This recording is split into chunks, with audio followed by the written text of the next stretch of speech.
control of the universe and seizes more power than any god ever had. This is the story of Zeus, Greek mythology's supreme commander. To us, it's a myth, but to the ancients, it was reality, a way to make sense of a terrifying world. Some Greeks believed Zeus was the one true god, centuries before Christ, and that nature's worst catastrophes were a sign of his wrath. This is the myth of Zeus, as it was originally told, and the surprising truth behind it.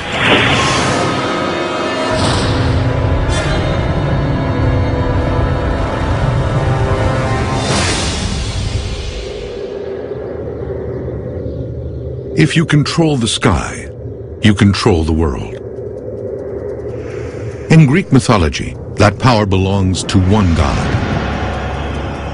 Zeus.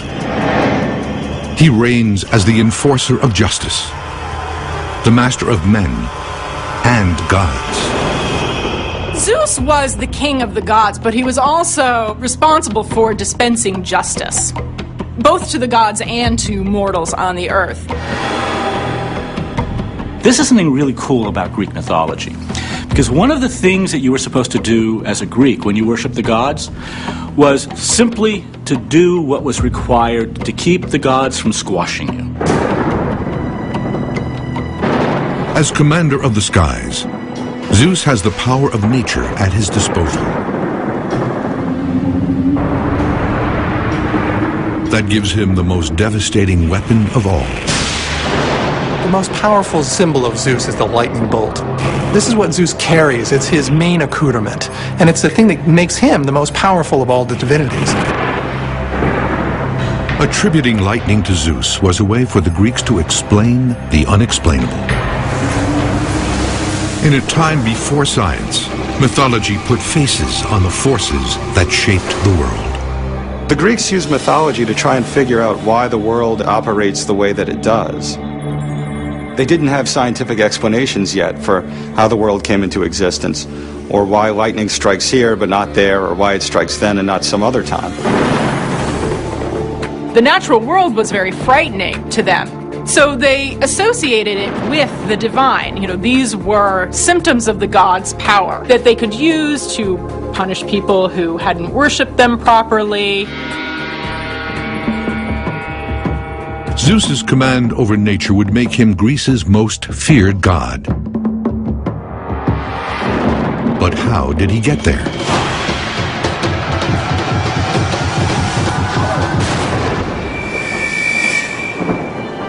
What we know of Zeus begins with the writings of the ancient Greek author Hesiod, around 700 BC. His book, called Theogony, was the ancient Greek story of creation. What the book of Genesis is to our own world. Theogony is Hesiod's attempt to make sense of the world, to bring order to it by telling the story of a dynastic family rivalry that winds up in a well-ordered cosmos that is the world that you and I know today.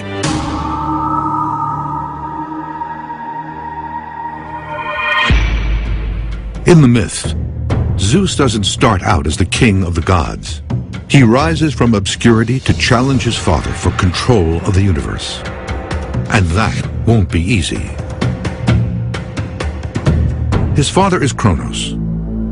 He is king of the Titans, the most powerful gods in the universe. The Titans are an older order of Greek god.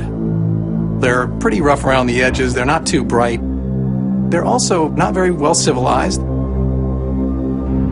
As leader of the Titans, Kronos is expected to produce offspring. So he mates with his own flesh and blood, his sister and fellow Titan, Rhea. Incest shows up quite a bit in mythology. Among the gods, there's really nobody else at the beginning for them to have sex with, so they end up marrying one another. There's an old-time aristocratic idea that says that no one else is good enough for our family except only our family. And the Greek gods definitely seem to ascribe to this kind of a principle. These two Titan siblings Cronus and Rhea produced the next generation of Greek gods. Mythology's household names, the Olympians. Among them are Hades, Poseidon, and Zeus. But they will not simply inherit the earth. They must fight for it. Kronos was very worried about having children because he was concerned that his son would be greater than him and would supplant him. The father fears being replaced by the son. That's human psychology. I mean, go to Freud, and actually Freud found it in classical mythology. So this fear of losing your power to the next generation was real. If you had a kid and you had something worth taking, at some point you needed to keep an eye on the kid. So his solution to this problem was to swallow alive all of his offspring. As soon as his wife gave birth, he would actually ingest them. Now, of course, since they're immortal, the children that Kronos swallows are not dead. They are just locked away inside of his belly. He's trying to control them and keep them from developing a power base so they might be able to overthrow him. To the Greeks who told the myth, this was an appalling act. Cannibalism was as deplorable then as now. We see the Greek authors giving voice to their fears through mythology. Cannibalism, sacrifice were horrible taboos. But when you project these things onto the gods, it gives you a safe place to explore the consequences of what might happen.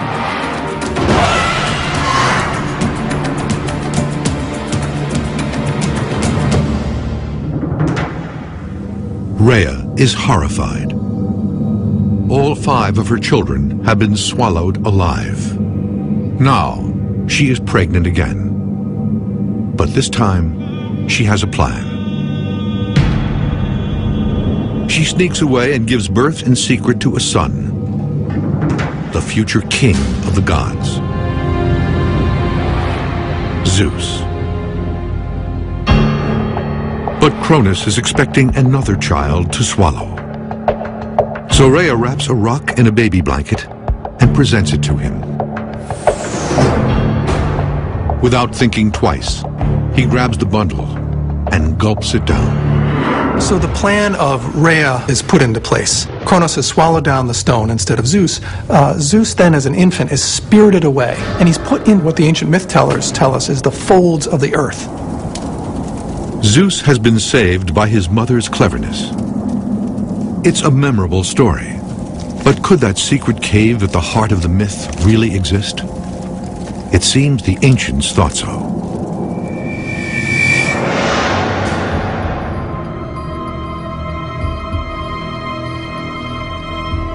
They believed Zeus had been born on the island of Crete.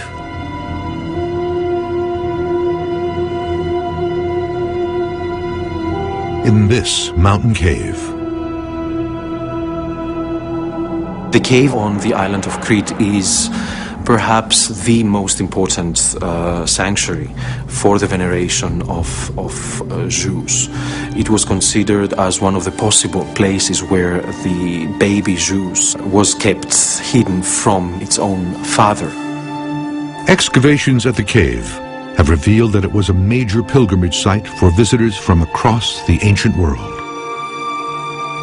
It was a place that people would go to worship Zeus. How do we know? We've excavated thousands of dedications to Zeus and ritual objects to Zeus from all over the Mediterranean. One find in particular ties directly into the myth of Zeus. Amongst the material remains were these cool shields that probably were along the walls and were put up there to indicate the clanging of shields that the people defending Zeus used to muffle his crying when he was a baby, so that Kronos could not hear. A chosen son, hidden to save his life. For Christians and Jews, the story of Zeus's birth is very familiar.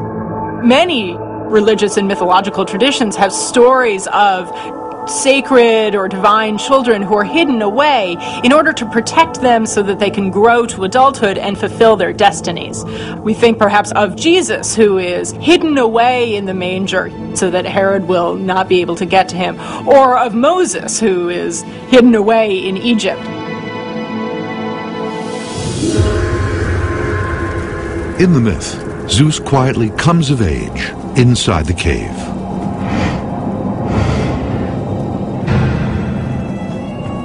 He has a kind of training period there out of the eyes of Kronos and is able to acquire his strength and develop into a man. Zeus spends his childhood preparing to fulfill his self-appointed destiny. To challenge his father and the Titans for control of the universe. Zeus has escaped the fate of his siblings, who were all swallowed alive by their father, the Titan Cronus. Inside a remote cave hideaway, he has matured into a fully formed god. Now, he is ready to begin the epic power struggle he was born to wage, to avenge his father's savagery. To liberate his 5 Olympian siblings from his father's belly. And to seize control of the world from the Titans who now rule it. The stakes for him are tremendously high. If he succeeds, he'll be master of the universe. But if he fails, he may well be the one that winds up down in Tartarus. Tartarus, the lowest level of Hades, and the ancient Greek equivalent of hell. Tartarus was the part of Hades where the damned went. The people who were bad or committed offenses against the gods on earth would be sent to Tartarus. If Zeus fails in his attempt to seize power from Cronus and the Titans, he'll be damned to this place for all eternity. But if he wins, he'll command gods and men from his throne atop Mount Olympus.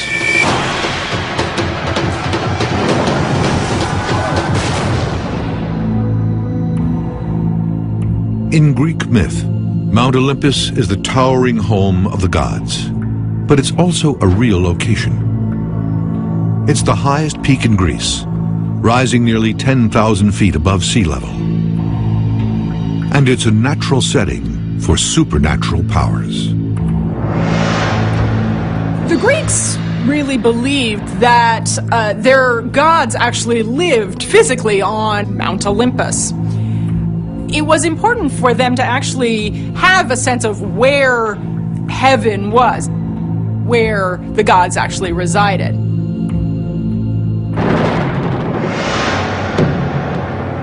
It is from his home base on Mount Olympus that Zeus engineers his rebellion against Cronus and the Titans. Zeus is going to have to get others to come in and help him out so that he can achieve supreme power. This is the ultimate family feud. And so it is to his own flesh and blood that Zeus turns first. He knows his strongest allies will be his 5 siblings, the Olympians, now fully formed adults, but still trapped deep inside Cronus' stomach. If they can be liberated, the Olympians could tip the scales in Zeus's favor and help him destroy the Titans forever. He wanted to free his brothers and sisters, so he concocted a potion.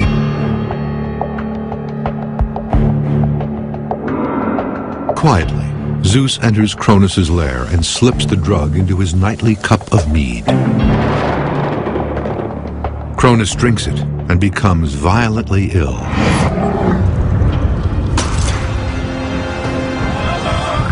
First, he vomits up the stone his wife had given him in place of baby Zeus. According to tradition, that rock is the cornerstone of ancient Greece's most sacred site, the Temple of Delphi, home of the oracle. Delphi is a sanctuary in Greece where people would come from all around